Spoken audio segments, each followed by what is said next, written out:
दोस्तों, क्या आप जानते हैं अपने ही देश की उन जगहों के बारे में जहां घूमने के लिए आपको परमिट लेना पड़ता है? और क्या आपको पता है उस देश के बारे में जहां एक साल में 12 नहीं 13 महीने होते हैं? जी हाँ दोस्तों, आज के इस वीडियो में हम बात करेंगे इन्हीं दो चीजों की। पर शुरू करने से पहले वीडियो को कर दो लाइक और चैनल को कर लो सब्सक्राइब। तो आइए शुरू करते हैं। दोस्तों, भारत एक आजाद देश है। भारत की आजादी के लिए उस वक्त हर भारतीय ने एक लंबी लड़ाई लड़ी थी। उसके बाद अंग्रेजों को भारत छोड़कर जाना पड़ा था। लेकिन क्या आपको पता है, अंग्रेजों के समय में भारत की कई जगहें ऐसी थीं जहां भारतीयों को जाने नहीं दिया जाता था। उसके लिए परमिशन लेकर जाना पड़ता था। जब भारत आजाद हो गया तब सबने सुकून की सांस ली और सब मिलजुल कर रहने लगे। लेकिन आपको ये जानकर आश्चर्य होगा कि भारत में अब भी कई ऐसी जगह हैं जहां जाने के लिए आपको परमिशन लेनी पड़ती है। नंबर 1, लक्षद्वीप। लक्षद्वीप भारत का केंद्र शासित प्रदेशों में से एक है। यहाँ कुल 36 द्वीप है, जिनमें से 10 द्वीपों पर पर्यटन की इजाजत है। लेकिन वहाँ पर जाने के लिए भी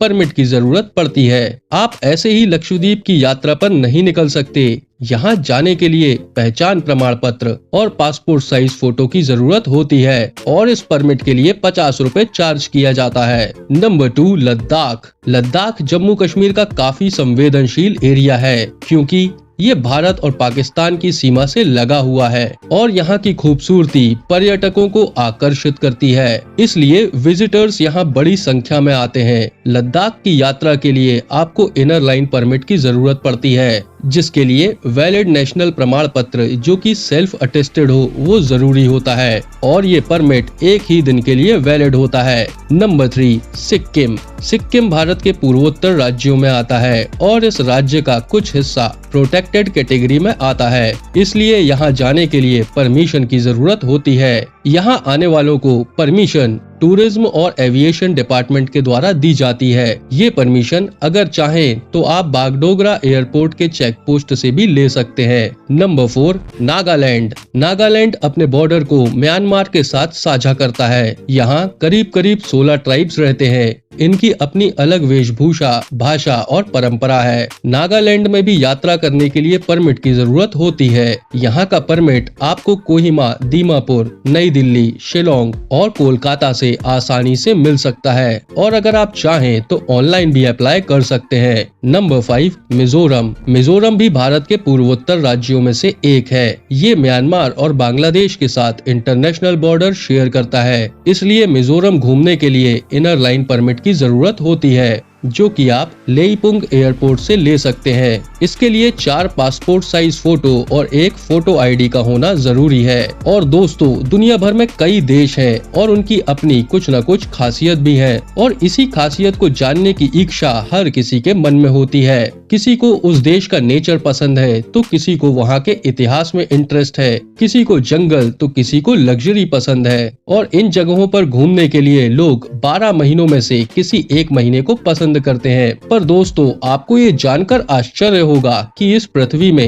एक देश ऐसा भी है जहां लोगों के पास एक साल में 12 नहीं बल्कि 13 महीने का ऑप्शन है। आपको शायद यकीन नहीं होगा, पर ये बिल्कुल सच है। दोस्तों, इस वक्त पूरी दुनिया साल 2024 जी रही है, लेकिन इथियोपिया एक ऐसा देश है जो अब भी 8 साल पीछे चल रहा है। अफ्रीका महाद्वीप में बसे इस इथियोपिया नाम के देश की दूसरी खासियत ये है कि यहाँ साल के 12 महीने नहीं बल्कि 13 महीने होते हैं। अब आपके मन में ये सवाल तो आ ही रहा होगा कि वहाँ के लोग इस 13वें महीने को किस नाम से पुकारते होंगे। तो हम आपको बता दें कि वहाँ के लोग इस 13वें महीने को अनडिसेंबर के नाम से पुकारते हैं। यहाँ के लोग आज भी अपने प्राचीन कैलेंडर का अनुसरण करते हैं। उन्होंने आज तक नए कैलेंडर को स्वीकार नहीं किया है। इथियोपिया के लोग आज भी जूलियस सीजर कैलेंडर को फॉलो करते हैं, जो कि काफी पुराना है। जबकि अगर हम बात करें ग्रेगोरियन कैलेंडर की, तो इसकी शुरुआत सन 1582 में हुई थी और इन दोनों ही कैलेंडर्स में काफी अंतर है। Julius Caesar calendar Gregorian calendar से लगभग 7 साल 3 महीने पीछे है। जहां साल 2024 की शुरुआत को 2 महीने से ज्यादा हो चुके हैं,